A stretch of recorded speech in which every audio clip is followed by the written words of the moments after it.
recebido dúvidas aí da Ivana do Eric. Depois alguém também você andou me escrevendo. Então eu queria saber se você já tem alguma dúvida assim, lá do início, se vocês estão seguindo cronologicamente ou estão fazendo meio aleatoriamente.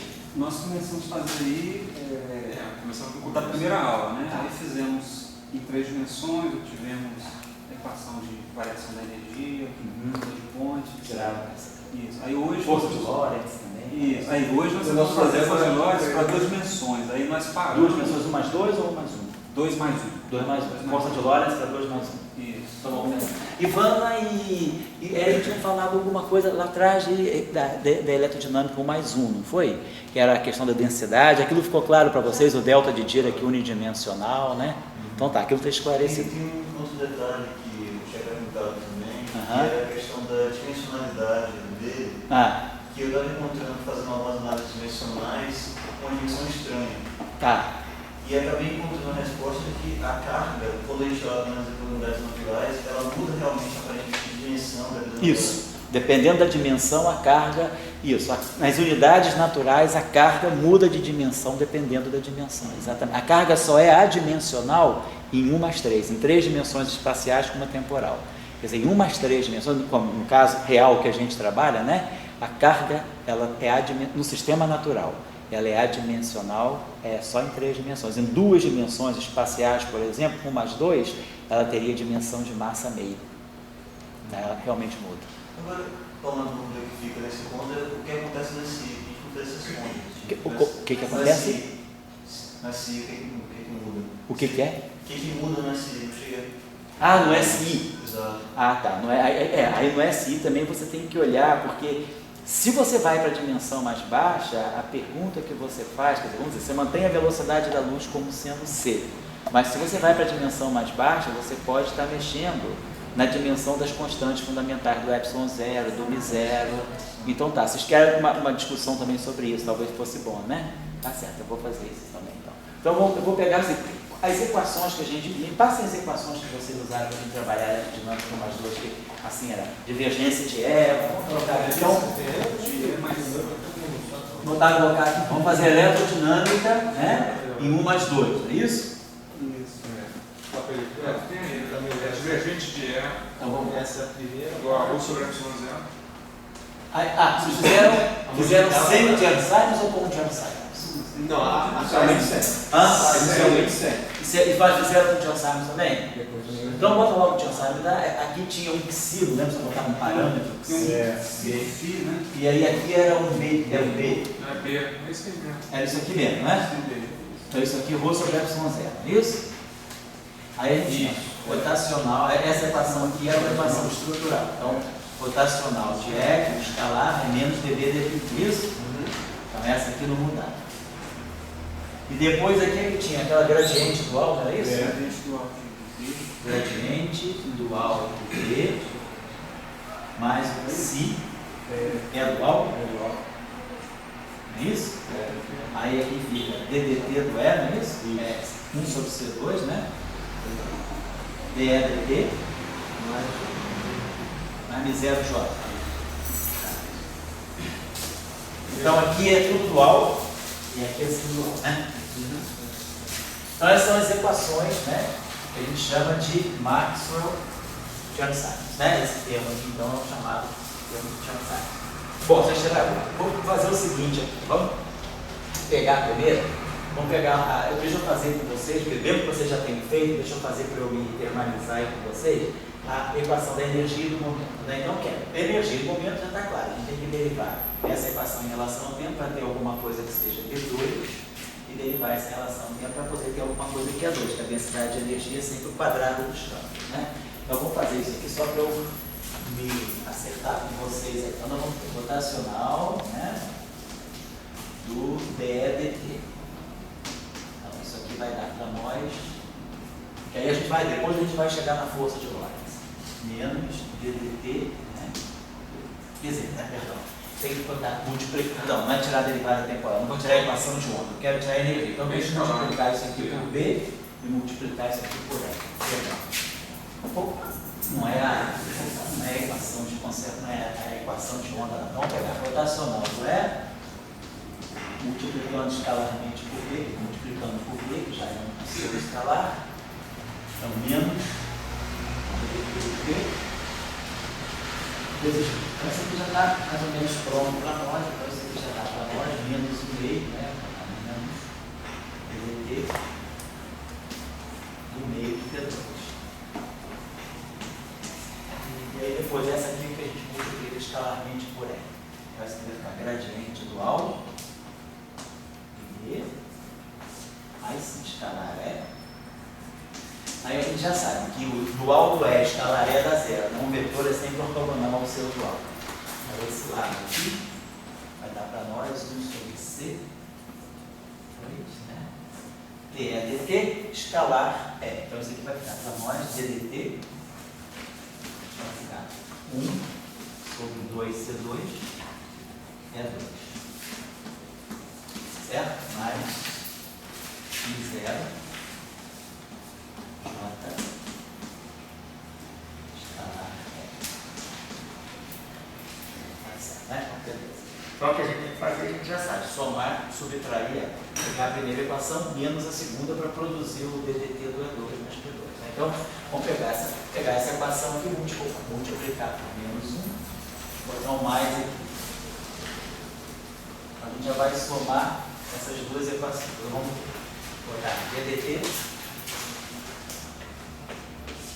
de 1 meio de B2, né? 1 sobre 2C2 E2, mais 1 meio de B2. E aí vamos ter que somar esses dois termos, gradiente igual do B, né? Escalar E. Então estou somando, né? Aqui agora ficou com sinal menos e aqui ficou com sinal mais. Vou esquecer isso aqui, que não dá confusão. E aí soma as duas equações, vai ficar gradiente do dual do B, escalar é menos rotacional do E.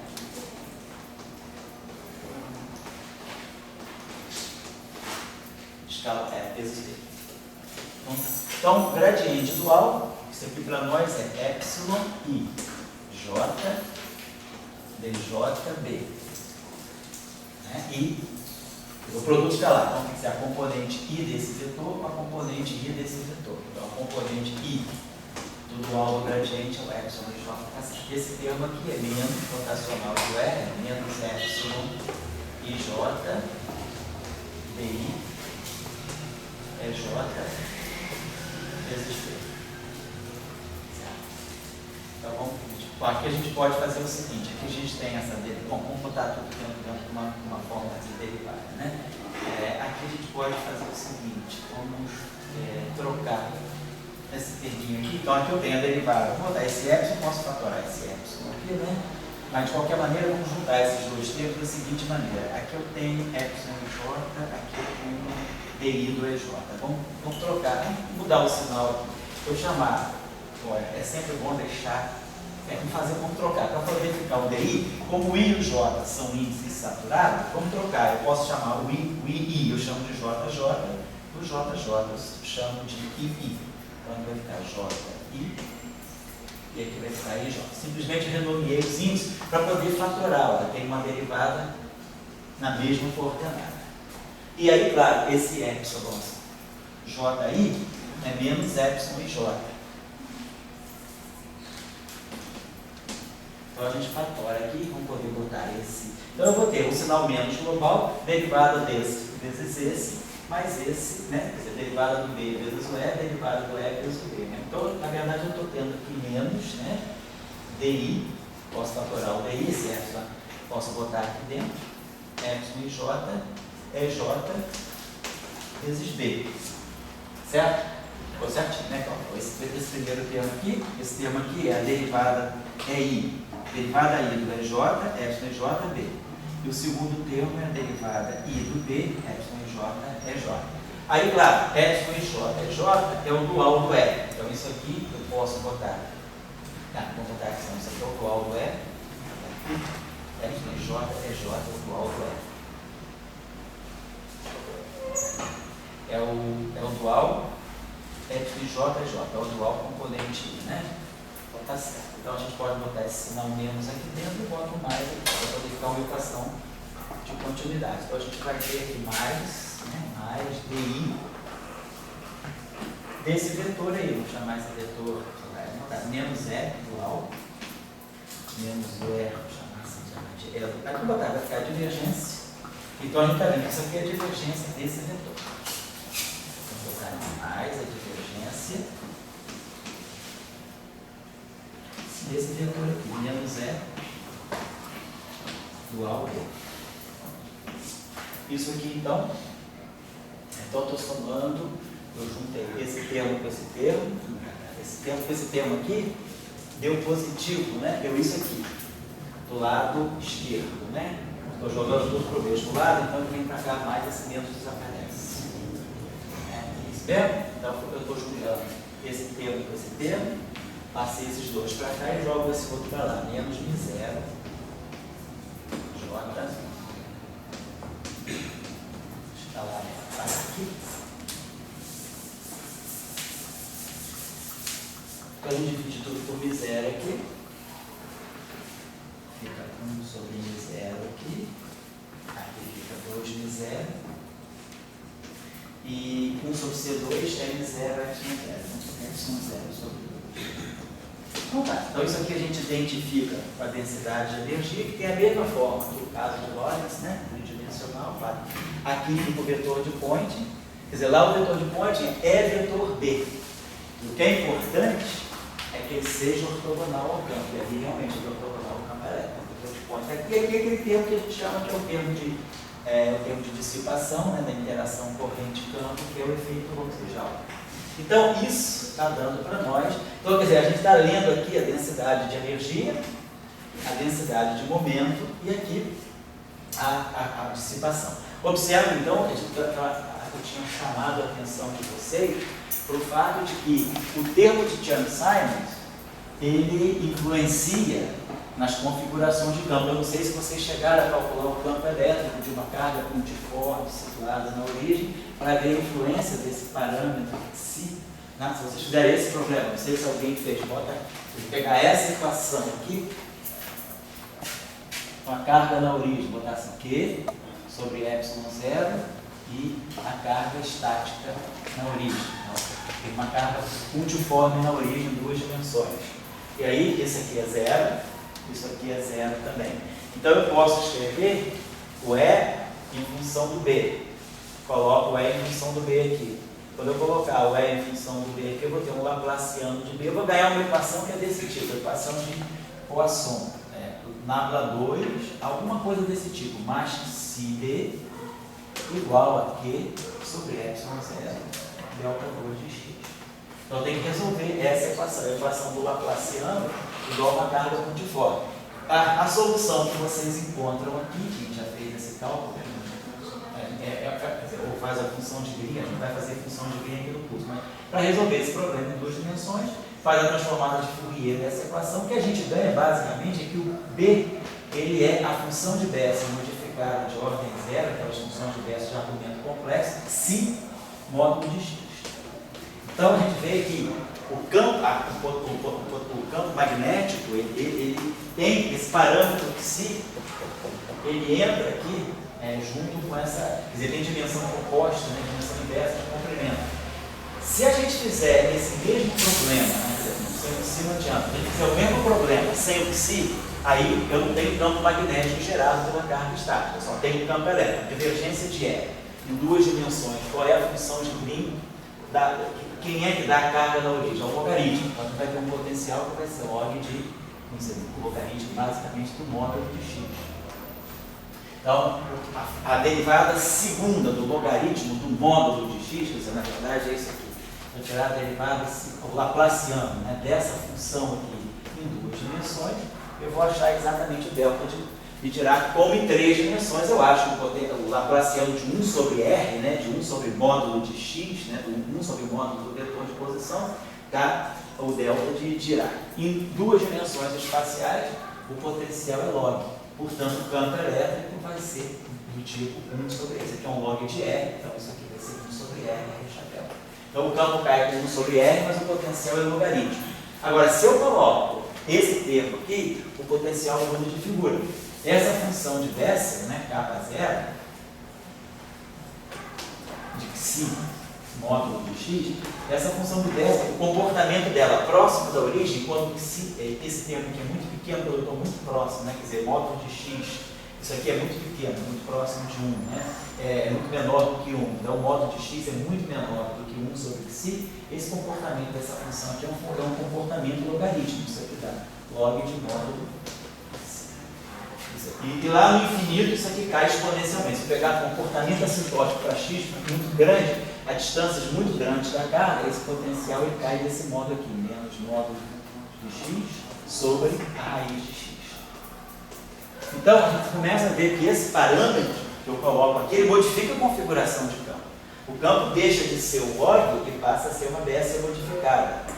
E aí, se eu for derivar isso aqui em relação a x, eu vou ganhar uma função K1. Então, o parâmetro Xi, ele afeta na configuração de campo, porém ele não muda a energia. Nem a energia em nenhum momento. Quer dizer, a energia do problema e o momento carregado pelo sistema, pela onda, quer dizer, pelo campo, o sistema de campos, na hora da descrição da energia do momento, eles não percebem o parâmetro Xi. O parâmetro Xi, ele entra na configuração de campo, mas ele desaparece da distribuição de energia. O que é isso? O que está acontecendo? Então, isso é a característica do chamado termo topológico.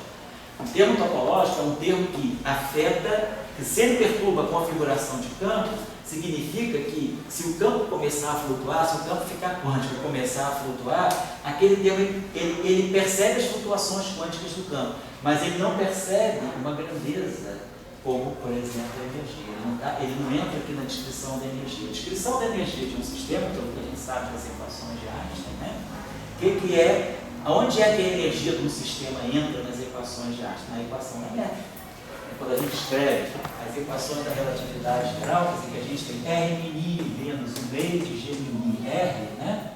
Aqui quem a gente tem é o tensor de energia e momento. É a energia e o momento do sistema.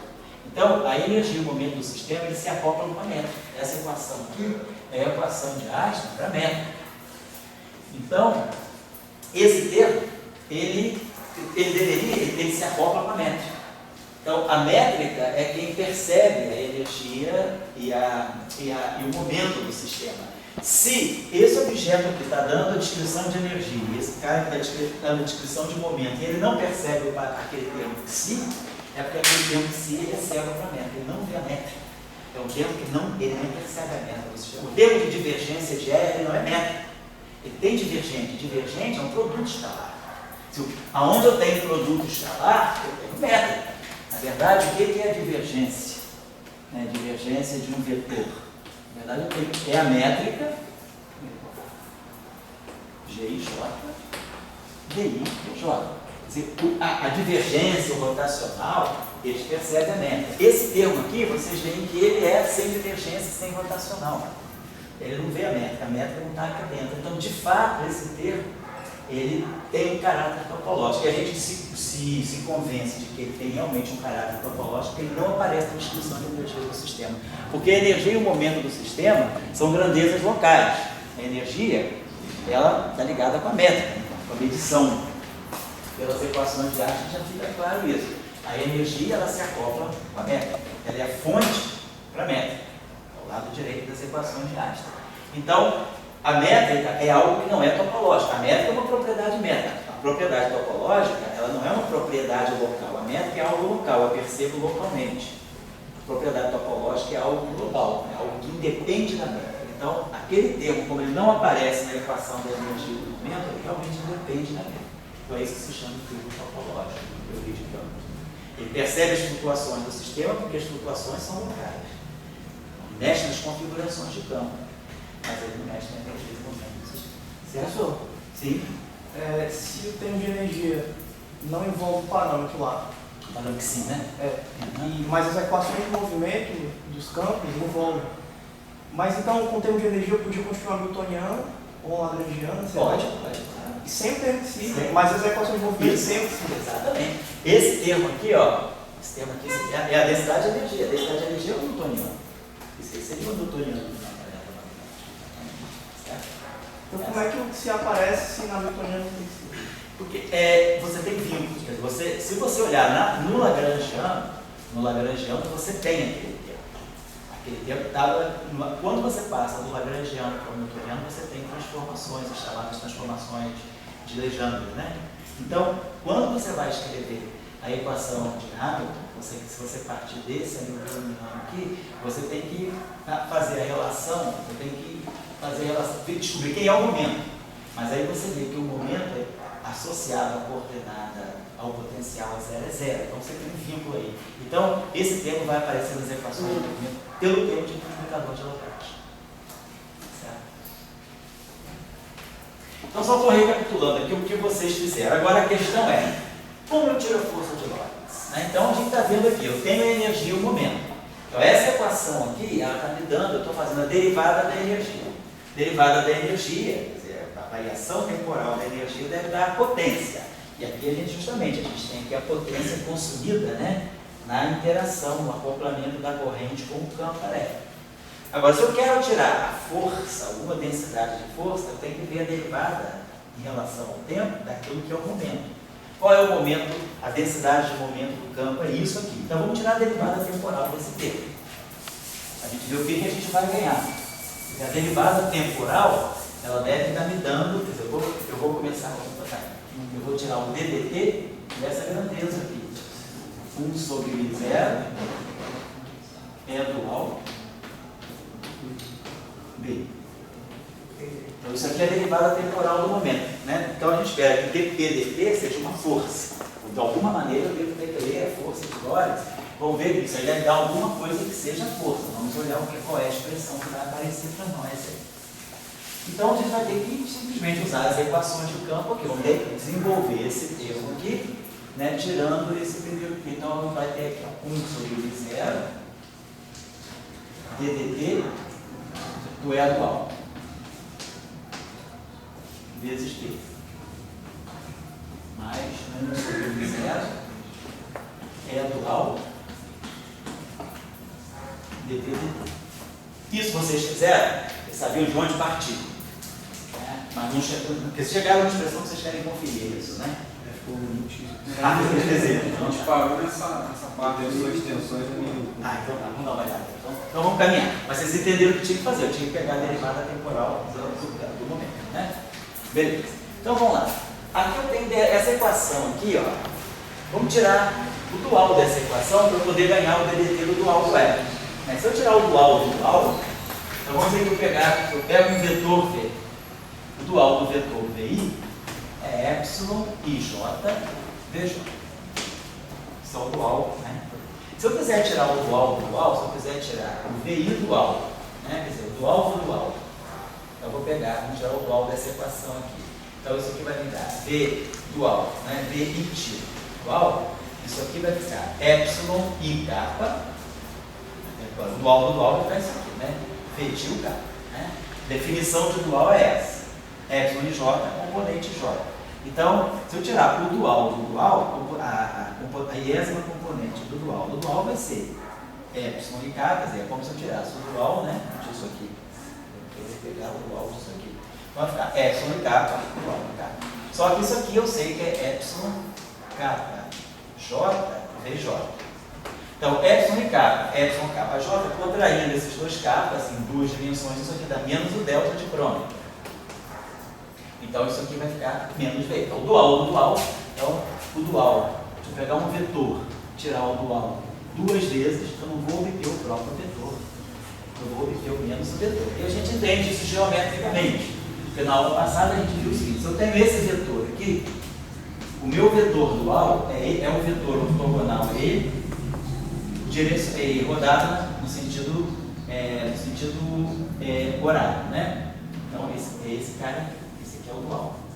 Tem o mesmo módulo, mas roda de 90 graus para cá. Se eu tirar o dual desse cara, vai ser uma coisa, eu mantenho o módulo, mas roda de mais 90 graus para cá. Então vai ficar o oposto.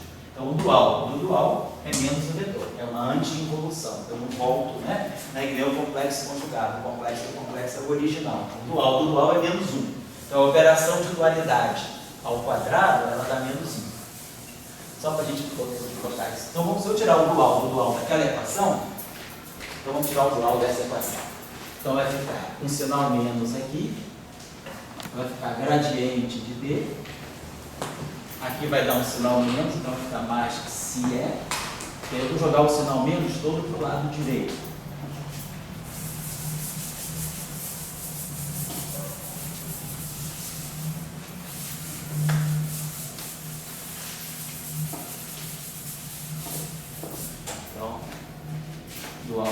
Vai dar um sinal menos aqui, vai dar um sinal menos aqui que eu jogo para cá. Então aqui vai ficar menos 1 sobre C2,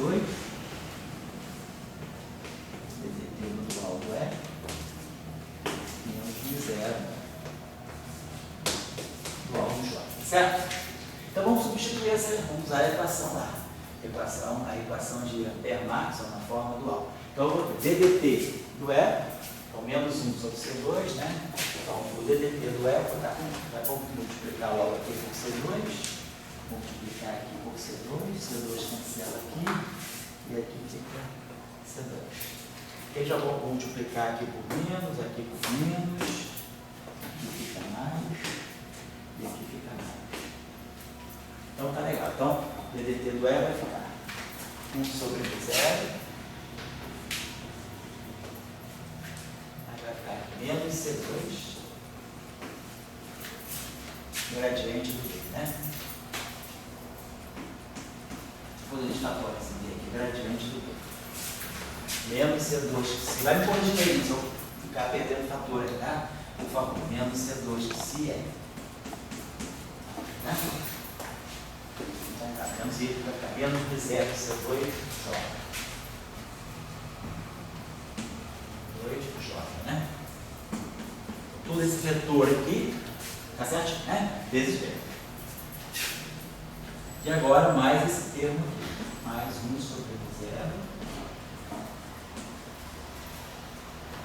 Certo? Então a gente está tirando DDT disso aqui, igual a isso aqui, mais 1 sobre 0. Aqui temos o E dual. E aqui o DDT do B. Vamos botar aqui o DDT do B. É menos rotacional do E.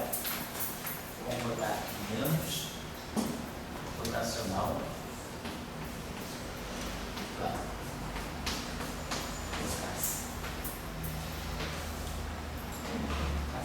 Então vamos lá. Então o que a gente vai obter aqui de interessante? Bom, então esse termo aqui está me dando o gradiente de B vezes B, eu já vou coletar em alguma coisa. Esse termo aqui está me dando um EB, certo? Aqui está purinho mesmo, né? Isso mesmo, eu tenho um DDT, tá certo? E aí aqui eu tenho o termo de J com B, certo? Agora, desse lado aqui, a gente tem que botar, vai ter que provavelmente chegar na outra. Eu quero colocar isso aqui, se vocês observarem bem, isso aqui está na forma de um gradiente, né? De B com B. Isso aqui, na verdade, seria um gradiente de B2. Vamos ver o que isso aqui pode dar de diferença. Isso aqui deve ter alguma coisa. A gente vai poder transformar num gradiente ou numa divergência. Vamos ver. Tem o etil. Então, isso aqui é epsilon I. J é J.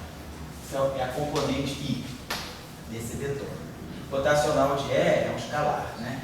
Então, vamos deixar... Então, essa equação toda, vamos observar bem só uma coisinha. Esse objeto aqui é um vetor. Então, essa equação tem que ter um caráter vetorial. Vetor, e aí, tá, o caráter vetorial está no E. Então, vamos fazer o seguinte. Vamos deixar, por enquanto, o etil como etil. Vamos ver o que eu posso fazer aqui de novo. Vai ficar etil. E aqui o rotacional do E vai ser epsilon IJ BI EJ. Vamos colocar isso assim. Tá bom? Vamos pensar que eu vou... se eu pegar... só para a gente ter uma ideia geral disso aí, a gente poder escrever isso aí de uma forma melhor, isso aqui é uma grandeza vetorial. Se isso aqui é uma grandeza vetorial, essa grandeza aqui, ela não pode ser, em duas dimensões, ela não pode ser uma divergência, né? Porque em três dimensões, quando eu pego o vetor de point, eu tenho DDT, né? Vamos dizer, do vetor de point, quer dizer, é um vetor aqui, aí eu tenho uma equação de continuidade, que é que eu devo ter um DJ de alguma coisa como sendo θ e J. Então tem que ter um índice vetorial nessa equação. Essa equação aqui, né, está em 2 dimensões, porque se eu tenho, posso gerar alguma coisa do tipo tensorial. Se bem que aquilo lá já é um gradiente de B escalar B, quer dizer, aquilo ali só pode ser isso aqui. Gradiente de B, na verdade, é um gradiente, né, de B ao quadrado. Um meio de B2, né? Gradiente de um meio de B2 é 2B, gradiente de B2 é 2B, gradiente de B2.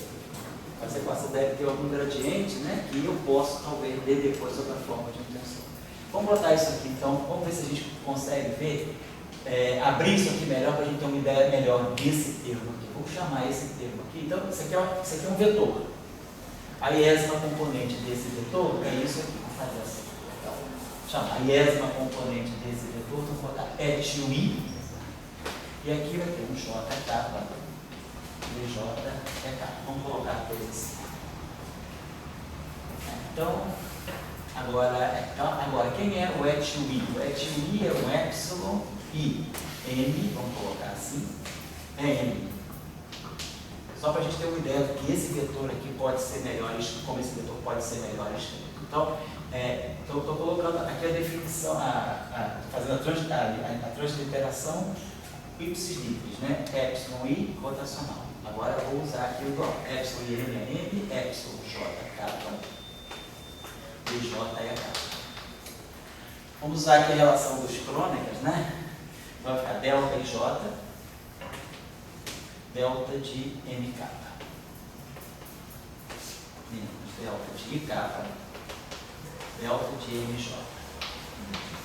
Então, o primeiro termo aqui, esse termo vai ficar, o J vai ficar I e o M vai ficar K. Então, eu vou ter K, DI, K. Que é um termo semelhante a esse aqui. É o gradiente de B2, aqui isso aqui está basicamente o gradiente de K2, né? E esse termo aqui é menos o epsilon IK e o delta MJ, né? Então esse J aqui vai ficar M, né? Vai ficar aqui. O K vai ficar I e o M vai ficar J. Então vai ficar EJ, DJ. E aqui vai ficar EK vai ficar TI. Isso? Foi isso aqui. Tá certo? Esse K ficou I, esse J está atuando aqui, e esse M que é I ficou J. Não ficou esse produto aqui, tá? E aqui eu tenho esse termo aqui.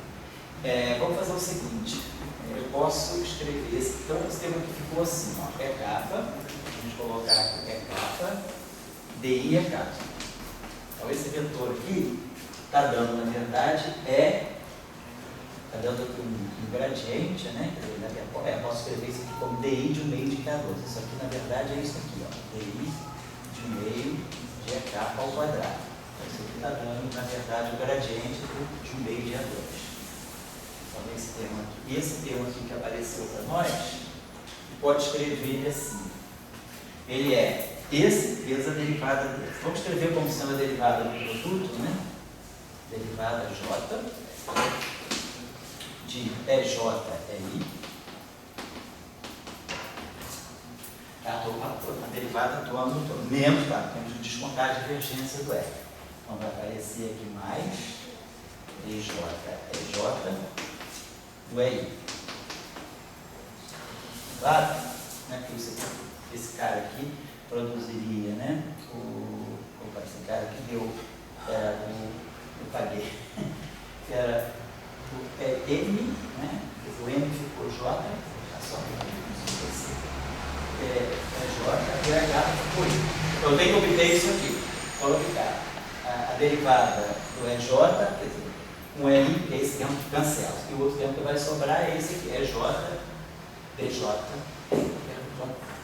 Então a gente conseguiu escrever esse termo aqui desse modo que está aqui. Então esse termo que está aqui, ele tem essa derivada aqui, tem o índice aqui, tem o índice aqui, e tem o índice aqui, para manter o caráter vetorial. Então vamos escrever esse termo assim. Deixa eu escrever assim. Vai ficar DI de um meio do E2. Vou colocar assim. termo lá, menos DJ, o índice, né, o índice vetorial, é o gradiente, menos, vamos colocar aqui DJ do EI, EJ. E mais esse termo aqui. Agora, esse termo aqui é a divergência, né, DJ, EJ. Então, a divergência do E é ρ sobre ε0. A gente está colocando esse termo. Vai ficar ρ sobre ε0 é I. E vamos jogar para cá o outro termo que é menos πb. Então, menos πb menos πb é isso? Tá certo. Então, vou fazer o seguinte. Tá claro? Então, essa coisa, vou apagar esse termo aqui, já substituindo por isso aqui. Então, eu vou fazer uma seguinte jogadinha, vou fazer uma coisinha aqui, só para não ficar a coisa, o índice. Vamos deixar o índice explicitado. Então, eu estou imaginando o seguinte, eu estou tirando a iésima componente desse objeto aqui. Derivada temporal da iésima componente. Então, é claro, você pode pegar a iésima componente aqui. Estou pegando a iésima componente aqui. Então, tá, esse primeiro termo aqui é esse. Então, a iésima componente aqui, isso aqui para nós é um DI. Aqui vai ficar o DI. Estou pegando componente a componente. E aqui o J é menos D. E esse termo aqui é menos esse EI. Então, a iésima componente dessa equação aqui, desse termo aqui, é isso tudo. Deixa eu apagar isso aqui. Então, lembrando que tem esse sinal menos na frente. Vai ficar menos, mais, menos, mais. Deixa eu apagar isso aqui. Então, tem esse sinal menos aqui na frente. Então, esse sinal menos aqui vai ficar menos DI do meio de E2. Mais DJ do EI EJ. Tá? Já aproximando, já é um primeiro indíciozinho do tensor de tensões. Aí esse termo aqui fica menos ρ sobre ε0, EI. Olha, também já tem um primeiro indício de força de Lorentz. Carga vezes campo. Isso aqui é uma densidade de força de Lorentz. Está aparecendo. Esse termo aqui vai ficar mais si B é. Então, aquele termo é igual a tudo isso aqui. Certo?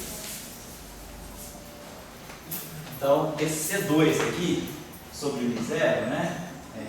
Dá um ε0, não é isso? Dá um ε0 se é B, né? E aqui a gente está tendo um BRI. Esse termo está quase. Tem algum ε0, ou I0 sobrando. Aqui é ρ sobre ε0, né? Aqui é ρ, vai ser que pode estar acontecendo. Esse termo aqui é ρ sobre ε0. Tem um problema de dimensão aqui, sabe por quê? Deve ter algum probleminha de dimensão, porque esse termo aqui, deve ter alguma. Vamos ver aqui já, a gente tem que acertar a dimensão corretinho aqui, porque esse termo aqui deveria cancelar com isso, porque esse termo aqui está produzindo Mi2, quer dizer, Mi0 ε0, é o C2. Essa aqui é 1 sobre C2 é Mi0 ε0. C2, então, esse aqui é 1 sobre Mi0 ε0, não é isso? Esse aqui é C2 mesmo, eu multipliquei por C2 por isso, né? Nós multiplicamos por C2, tá certo? 1 sobre C2 é Mi0 ε0, tá certo? Então, C2, esse aqui é 1 sobre Mi0 ε0. Tá certo? C2 é 1 sobre Mi0 ε0. Eu tenho que multiplicar esse termo aqui por 1 sobre Mi0, não é isso? Esse termo aqui eu teria que multiplicar, esse termo aqui tem 1 sobre Mi0 global aqui, e tem 1 sobre Mi0 em frente a esse termo aqui que eu não coloquei. Deixa eu colocar aqui, então, aqui tem 1 sobre Mi0,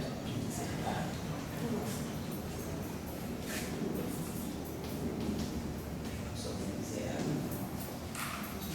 tem 1 sobre Mi0, tem 1 sobre Mi0. É isso mesmo? Só para poder acertar. O 1 sobre M0 era global. Tá joia? Então vamos ver o seguinte. Então esse termo aqui é a derivada temporal. Então esse termo aqui, vamos juntar os termos que tem gradiente. Esse termo aqui tem gradiente. Esse termo aqui deve ser o termo de B. Aqui é um J também, né? Deixa eu copiar errado. Que eu tinha nessa equação, quando eu passei o DDT da tila, aqui era o J tilde. Isso? Aqui a equação era toda gradiente igual, tá aqui. Quando eu substituí o DDT do etil, eu tinha que ter passado para lá M0, C2, né? M0, C2, J tilde, tá certo? Então, essa equação. Então isso aqui já está dando ideia, ó, isso aqui é o J, isso aqui é o B. Então isso aqui está me dando ideia da força de Lorentz, da força, né, da interação corrente campo magnético. E aqui está me dando uma ideia da interação carga-campo. Então isso aqui está já aparecendo, estão aparecendo os dois elementos da força de campo. Vamos pegar então primeiro os termos de gradiente. Então esse termo aqui tem gradiente, esse termo aqui tem gradiente. Então DDT, daqui eu vou juntar esses termos do gradiente. Ficou esse C2 é 1 sobre 0, né? 0, então esse termo aqui, e esse termo aqui, olha, é DDT do D. Então esse termo aqui ele é DI de menos 1/2. Vou deixar um C2 sobre 0, depois a gente acerta. Tá? B2. É esse termo aqui. Menos, né, que é TI, né, de B vezes B é a derivada I do B2. Então, esses dois termos aqui se juntaram. Vou dar o cara desse termo. Vamos pegar o outro termo que tem a gradiente relevante. Esse termo que também tem um sinal menos. Então, menos 1 sobre 2 mi 0. Opa. Menos 1 sobre 2 mi 0 é o quadrado. Vou colocar aqui. E aí, esse termo aqui, que é BJ do EIJ, o que a gente pode fazer aqui é o seguinte: como esse termo aqui ele é I, eu posso chamar isso aqui de um J e multiplicar, fazer o seguinte: isso que está aqui dentro, vou chamar de delta J. Delta J vezes DJ me dá o DI que estava ali. E aí eu aproveito para juntar tudo num termo só. Mais 1 sobre M0.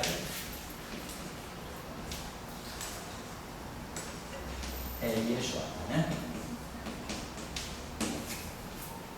Tá certo. Em 3 dimensões, aparece alguma coisa que tem um BI e BJ, mas aqui o B é um vetor, aqui o B é um escalar. Então, a gente está conseguindo formar aqui, ó, aquilo que seria o tensor de tensões. Eu tenho aqui a divergência de um tensor simétrico. Esse aqui, se eu trocar I com J no mundo, trocar I com J no mundo, então isso aqui é um tensor simétrico de rank 2. Então, isso aí está aparecendo exatamente como sendo aquele termo, né, que está o tensor de tensão, a derivada DDT. E aí vamos ver agora o que sobrou para nós aqui. Então, sobrou para nós esse termo aqui, que é menos, termo em si, que é menos C2 sobre M0 LV.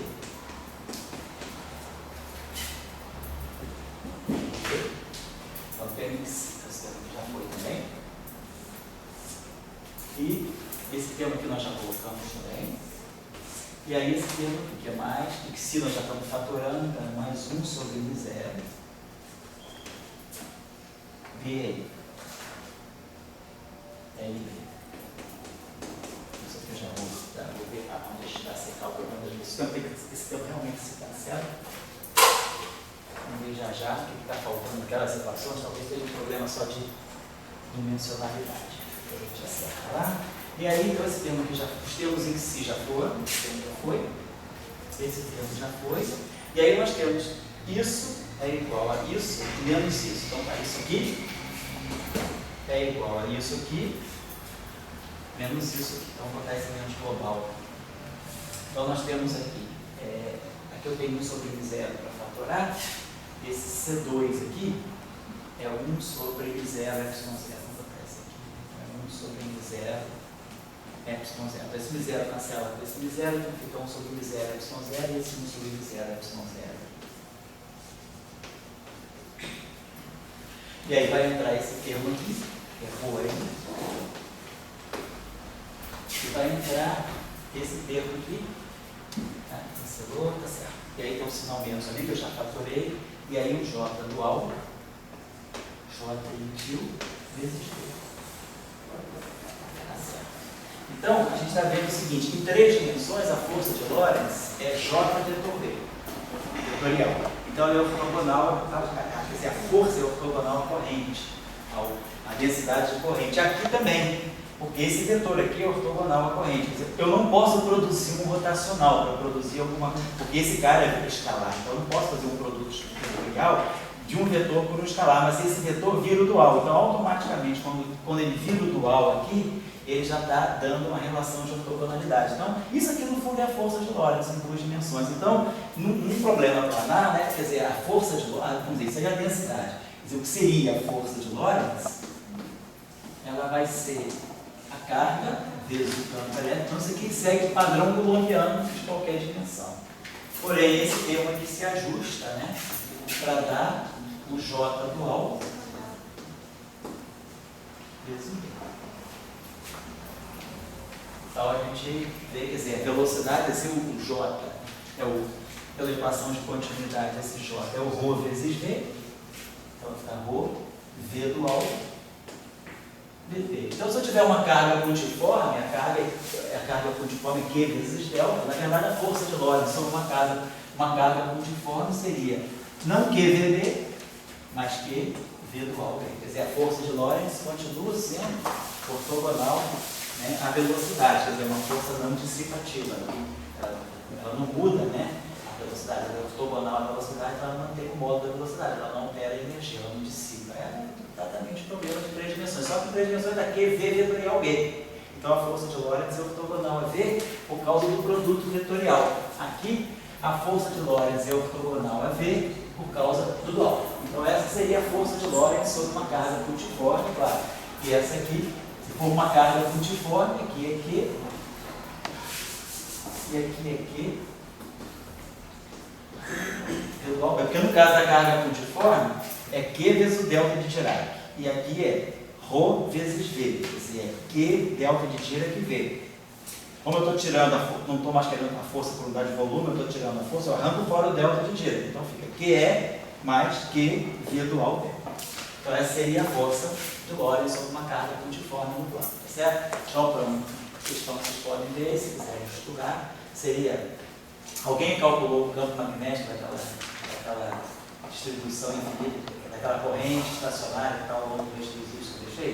Então, alguém calculou. Está tentando. É tão simples que vocês estão tentando. Estão tentando. Não, cara, é impressionante como é que quando a gente vai para 3 dimensões, depois fica mais simples, mas a gente acha que é mais, vocês conseguem calcular um campo,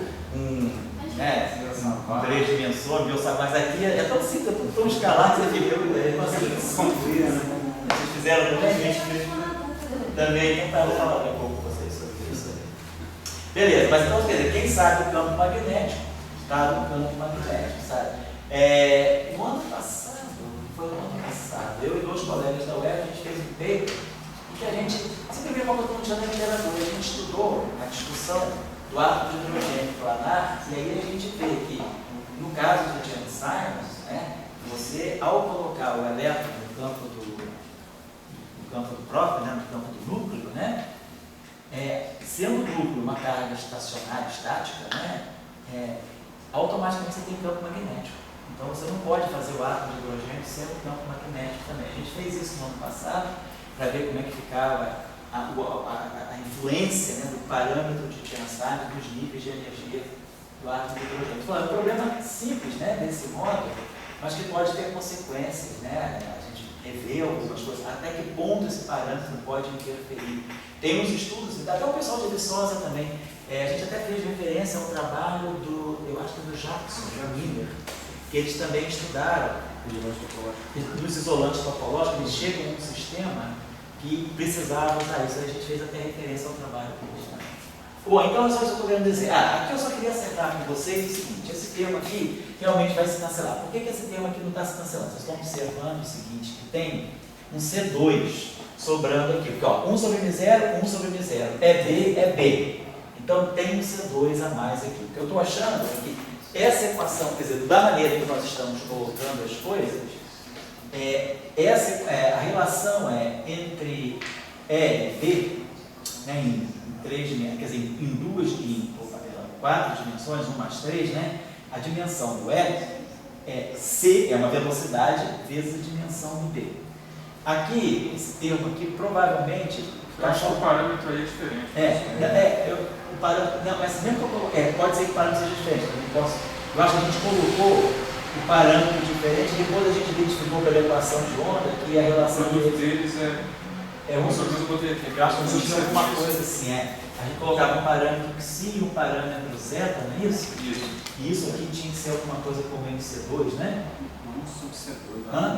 Menos 1 sobre C2. Isso aqui, menos 1 sobre C2, não é isso? Então é isso aí que está acertando a situação para a gente, exatamente. Então esse parâmetro que está aqui não é o psi, ele é o psi, esse que seria o parâmetro zeta, né? Que é quer dizer, esse parâmetro que está aqui, não sei, seria o zeta. A gente colocaria aqui um psi e aqui a gente colocaria um zeta. Eu lembro que a gente, quando fez as equações, fez isso, colocou parâmetros distintos. Mas quando a gente tirou a equação de onda, eu acho que a gente viu que esse produto aqui tinha que ser o C2. Então, esse zeta que está aqui é 1 sobre C2 psi, né? Então, aqui eu acho que tem 1 sobre C2, não é isso? Psi. Então, é isso aí. Eu acho que tem esse. Então, o produto mesmo, é psi vezes zeta, né? Que dá 1 sobre C2. Eu acho que essa identificação que você fez não foi para essa equação, foi para encontrar outra coisa, foi para ciências alterações. Então, presta atenção, vamos fazer o seguinte. Para seguinte. essa equação daí, você só deixou o que si E o zeta mesmo. Então, dá licença. Porque eles vão ficar com um termo de massa na equação de onda. Tá certo.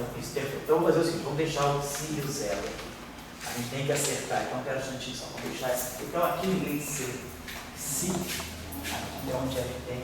Então, aqui eu vou ter, na equação que vem lá de cima da divergência, aqui essa equação que eu botei aqui é o B, quer dizer, uma tem psi e a outra tem zero, não é isso? Essa primeira aqui é a que veio de lá, então essa equação aqui é a equação que tem menos C2 zero.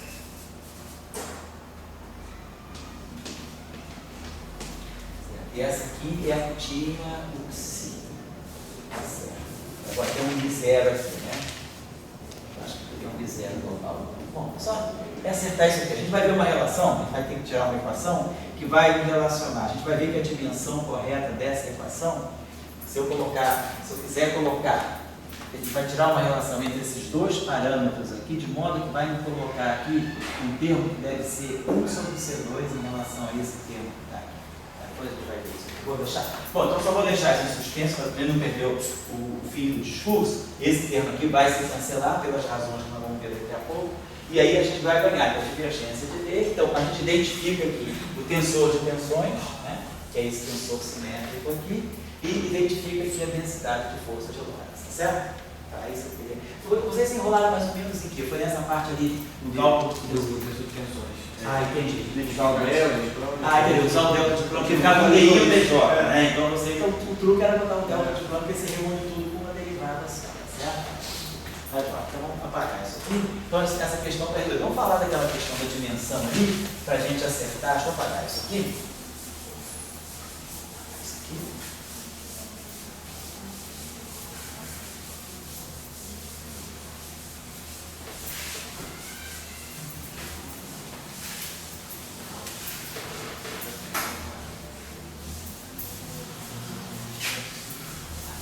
Então, isso aí está mais ou menos. Tinha mais alguma coisa aí desse exercício, assim, nessa tarefa que tinha que ser pensada? Era o tensor de tensões, a força de Lorentz, né? A equação de onda deu para sair. Deu a equação de onda, deu para sair também, né? Então tá. Deu para sair com a massa. Só uma dúvida. Eu acho que essa relação que você está encontrando aí encontra na equação de onda para o campo elétrico. Certo. E no equação de campo elétrico, se vocês pegaram isso, fica um negócio estranho. Vamos ver. Quer derromper campo elétrico. Vamos ver lá. Então, tipo, para tirar esse negócio estranho, tem uma relação entre si. Isso, deve ter. Até também pelo seguinte, vocês têm que ver que tem que ter uma relação, porque, na verdade, se esse sistema é relativístico, a gente sabe lá da relatividade especial que as equações homogêneas, não homogêneas, as equações com fonte, quer dizer, a equação de Gauss, o campo elétrico, e a equação de Ampère-Maxwell, elas na verdade são a transformação de Lorentz uma da outra. Né? Se eu tiver só campo elétrico, um problema que eu tenha, vamos dizer, que eu não conhecesse as equações de Maxwell, mas que eu conhecesse a lei de Gauss, divergência de E igual a ρ. Eu conheço só isso aqui. Essa equação aqui, sei que isso aqui é ρ sobre x com 0. Eu posso chegar, se eu sei a relatividade especial, então se eu uso isso aqui e acrescento aqui que esse sistema ele é covariante segundo as transformações de Lorentz da relatividade especial, essa equação, se eu fizer transformações de Lorentz em cima dessa equação, essa equação aqui vai virar a equação do rotacional de B. Porque o campo elétrico, quando eu faço uma transformação de Lorentz, o E gera o B. Então, onde eu só tinha campo elétrico, agora eu vou ter campo magnético também. Então, a gente vê pelas transformações de Lorentz, né, que essas duas equações estão ligadas. E as duas equações homogêneas também, divergência de E, rotacional de E, igual a dT, elas são duas faces da mesma equação. E para quem já conhece o formalismo relativista, que a gente vai ver aqui no curso, essa equação aqui é isso aqui, é o desdobramento disso aqui. Então, a componente zero dessa equação é a equação de Gauss, que é a divergência de E igual a ρ. E a componente I é que vai me dar o rotacional de B, é a equação de Ampère-Maxwell. Então, essas duas equações, elas são, na verdade, uma única equação. Isso significa que, se eu tiver apenas a componente zero por transformações de Lorentz, nós geramos as componentes que não são zero. Né? Se fizer uma transformação de Lorentz do tipo T' igual a gama T menos V sobre C2 menos beta sobre C, X. E x' igual a gama x menos beta CT. Então, se a gente pegar, isso aqui vale para qualquer vetor. Então, se a gente pegar um vetor qualquer, se eu tiver a componente, então eu vou ter a componente V0 de um vetor, né? A componente V0' é gama V0 menos beta sobre C V1. E a componente V1' é gama V1 menos beta C V0. Então, se eu tiver um referencial onde eu só tenho a componente V0, por transformação de Lorentz, eu agora vou gerar uma componente V1. Se no referencial de partido V1 é zero, no outro referencial, o V1 não vai ser zero. Ele vai ganhar uma componente às custas do V0. Quando eu mudo de referencial, eu ganho componente que antes eu não tinha. O que vai acontecer aqui? Se eu estou num referencial onde eu só vejo a carga estática e vejo o campo eletrostático, se eu mudar de referencial, eu vou ganhar componente nova que eu não tinha. Então, a gente ganha um campo magnético. Então, essa equação e essa equação, elas estão ligadas. Essa equação aqui deve ser uma transformação de Lorentz dessa. Então, esse parâmetro que está aqui tem que estar ligado a esse parâmetro. Não pode ser diferente, tem que ser alguma coisa, esse parâmetro a menos da velocidade. O único parâmetro que tem à disposição aqui constante é a velocidade da luz. Então, esse parâmetro, esse parâmetro deve estar ligado de alguma forma. Estou dizendo, porque eu já poderia antever isso, por quê? Porque eu sei, quem sabe, né, que é o sistema eletromagnético, então, o campo eletromagnético é relativista, então essas equações estão ligadas por transformação de Lorentz. Essa equação e essa equação estão sempre ligadas por transformação de Lorentz. Essa equação não, essa equação é um escalar. Ela é uma única equação, porque o rotacional de E é um escalar, dT, então não tem como ir para outra equação. Na verdade, a gente vai ver que em duas, aquilo que em 3 dimensões é a equação do dual, é essa equação aqui, que dá as equações de Lorentz, as equações de Maxwell homogêneas, daí sai rotacional de E igual a menos dT e divergência de B igual a zero. Em 2 dimensões, né, 1 mais 2, isso aqui não vai acontecer, essa equação não vai ser isso, vai ser isso aqui. O dual do campo eletromagnético vai ser um vetor, não vai ser um tensor. E aí essa equação é uma equação escalar. Ela é única, ela não tem ela não tem um índice em I sobrando. Então por isso que essa equação é única, ela se transforma nessa mesma. Então eu só tenho Ampère-Maxwell aqui. Eu só tenho Faraday-Lentz, eu não tenho Gauss no magnetismo, né? E aí essas duas equações, elas estão aqui. dI, F unique igual a J unique. Então, significa que essas duas, uma tem a componente zero e a outra tem a componente vetorial. Então, uma equação sai da outra por transformação de Lorentz. Então, se uma sai da outra por transformação de Lorentz, esse parâmetro aqui deve estar ligado a esse parâmetro, isso que a gente está dizendo. Então, vocês tiraram a equação de onda para o campo E e para o campo B. Vamos tirar então de novo. Vamos tirar a equação de onda do campo E. Tem que derivar essa equação aqui. Então vai ficar gradiente dual do dB/dt. Vamos derivar em relação ao tempo dessa equação. Vou poder tirar o d2 do dt2. Aí aqui nós vamos ter mais o zeta ddt do ativo igual a 1 sobre C2 d2 dt2 do E. E a gente tira as equações no vácuo, né, sem presença de fontes externas. Tira as equações no vácuo. Vamos fazer o seguinte, vamos logo, para evitar problema, vamos logo projetar essa equação no componente I. Vamos tirar a iésima componente dessa equação. Então isso aqui é epsilon ij dj ddt do D. Mais zeta epsilon ij ddt. Então aí voltou seguindo o caminho aí da vamos olhar a equação do E, porque isso já vai dar uma informação importante para nós. E aqui 1 sobre C2, D2 dt2 do E. Então tirei a iésima componente dessa equação. Beleza. Vamos lá. Então o que eu posso fazer aqui? Nós temos aqui ddt do B. ddt do B é menos rotacional que E. Menos rotacional epsilon, vamos dizer, kappa L d kappa usando aí o rotacional em duas dimensões, rotacional planar, né? Então vai com sinal menos. Então esse termo aqui, ele já viu, epsilon e j. Epsilon vai ficar menos. Vai dar aquele produto dos crônicos, epsilon e j vezes epsilon kappa L, dá o delta de kappa, delta de JL. Menos delta de L, delta de J kappa.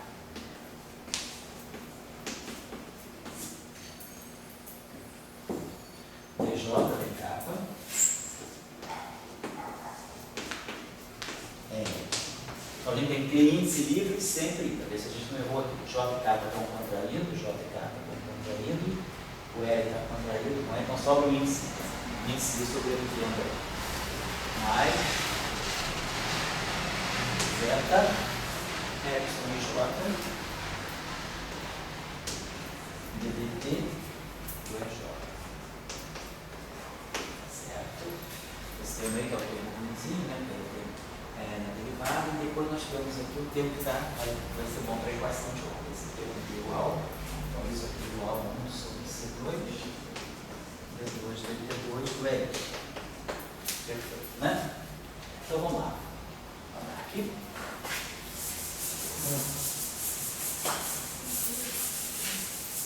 Então o primeiro termo vai ficar, o L vai ficar J, tá certo? E aí o K vai ficar I. Então, o primeiro termo vai ficar menos, o kappa ficou I, então ficou DI. E o J ficou F. Então, produzir aqui menos uma divergência, né, do F. Certo? Esse terminho aqui. E esse termo aqui, o J ficou kappa, então ele produz um laplaciano. E o L fica F, vai ficar menos o laplaciano, vai ficar mais o laplaciano do campo elétrico. Né? Que é o que deveria dar para cada equação de ordem. Então, produzimos esse termo aqui. Esse termo aqui ficou mais zeta epsilon j. Esse termo aqui ainda está sobrando dual, né? Na verdade, j, ddt. Vou deixar ele para essa equação ainda com o índice I aberto. Vou deixar com o índice I aberto. Vou deixar o índice I aberto. E aí aqui é igual a 1 sobre C2 D2 dt2. Então tá legal. Então nós vamos produzir o termo de onda aqui, menos o laplaciano aqui, que vai para lá. E aí desse lado aqui a gente ficou com o divergente de E e com o DD. Então vamos lá. Divergente de E está aqui. Então vai produzir aqui esse menos que se vê, vai ser o termo. Deveria estar aqui, está aparecendo. Nós já usamos essa equação aqui, né? Então essa equação aqui já foi usada. A gente tem que se virar com essa aqui agora. Então, a divergência do E está me dando o sobre Y0. Né? Isso aqui, sobre Y0. Ah, então tudo vácuo. Vamos dizer que eu esteja no vácuo. Esse termo aqui é zero. Vamos apagar isso aqui. Está considerando as equações de Max fora das fontes. Né? Então, J é zero, a gente está fazendo isso. Esse termo é zero, esse termo é zero. Então, a gente produziu só esse termo aqui, que é o termo estranho, né? Agora a gente aqui... Mas aí a divergência do S é menos que B, não? Aonde? Lá da primeira equação. A divergência era... Oi? É, porque aí a divergência do E... Onde é que eu estou? Primeiro desculpa, perdão. Tem razão. Eu tenho, perdão, você tem toda a razão. Aqui eu tinha menos, não é isso? DI de divergência do E, tá certo? A divergência do E é menos que se B. Então aqui produz mais se B, né? Tá certo, razão. Tá legal. Então foi isso que eu produzi lá. E agora, vamos ver se a gente... Aqui, esse DE dt, tá aqui. A gente já... Esse termo que está reaparecendo, esse que está aqui produzimos. Esse DI do B, já. Tá certo. Então...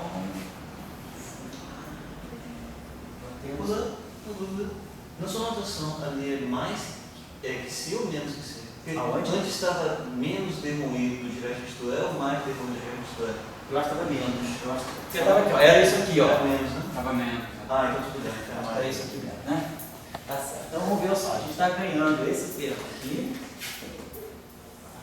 Importante para nós é a equação de Holanda. Agora, esses dois termos aí, quer dizer, então está dando o gradiente do B, certo? E em princípio, tá certo. Em princípio, vamos ver, se eu tenho um gradiente do B e tenho um DE dt, o gradiente do B e o DE dt, esses dois termos devem dar como isso aqui.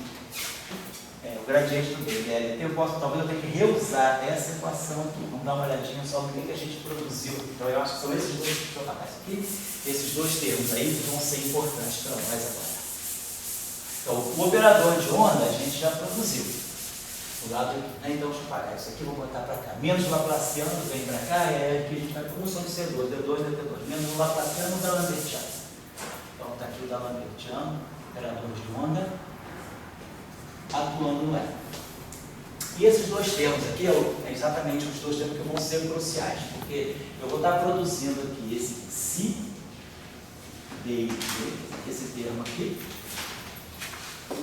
e vou estar produzindo esse termo aqui, mais zeta, e esse termo aqui já é o dual. Então, esse termo aqui é o DDT, vamos colocar aqui, é o dual do EJ. Então, a gente colocar esse aqui é o tio oponente I, tá certo? E esse termo aqui está me dando DI do D. E eu posso escrever também em função do dual, né? DDT, eu gostaria de botar essa equação aqui, mas eu estou essa equação está certa, porque é bom ter isso aqui, DDT do E e o dual do B, que é isso que está aqui. Então, o DDT do E e essa equação aqui, vamos tirar, aquilo que a gente fez até agora, vamos tirar o dual dessa equação. Então, essa equação, só para a gente colocar aqui, isso aqui é o dual do B, mais o zeta, dual do E, igual a 1 sobre C2 DDT do E. Estou escrevendo essa equação aqui, projetando na IES na componente. Tirando o dual dessa equação, o dual do dual é menos. Então isso aqui fica menos D e B. Isso aqui fica menos zeta. É isso. E isso aqui fica 1 sobre C2 DDT do dual do E. Então se a gente pegar o DDT do dual do E, somar D e B, talvez que nós estamos precisando. O DDT do dual do E com esse termo C2B. Então, aqui eu tenho o DDT do dual do E, está multiplicando o zeta. E esse aqui está multiplicando o C. Então, para a gente usar essa equação, deixa eu botar aqui o C2 no lugar certinho, aí a gente vai ter aqui, ó, menos C2 menos C2, vamos tirar o C2 daqui. Então, o DDT do dual do E, ele, para juntar com esse termo aqui, né? Eu vou ter aqui, ó, menos C2 se do EI. Então a gente vai ter isso aqui, DDT, deixa eu botar aqui, DDT igual do E, mais C2 DID igual a esse termo aqui. Então, para que isso aqui se feche, realmente, para que o sistema é relativista, para o sistema ser relativista, esses dois termos aqui têm que se fechar num termo que seja proporcional a E, né? Afinal, que é o que vai dar justamente a ideia da massa. Então, isso aqui vai fixar uma relação entre esses parâmetros aqui. Vamos colocar o DDT, eu dividi isso aqui por 5, fatora esse zeta aqui, vamos colocar assim, fatora esse zeta, coloco isso aqui sobre zeta, fatora esse zeta aqui. Vamos produzir esse termo aqui. Então, DDT do EI e o DID, né?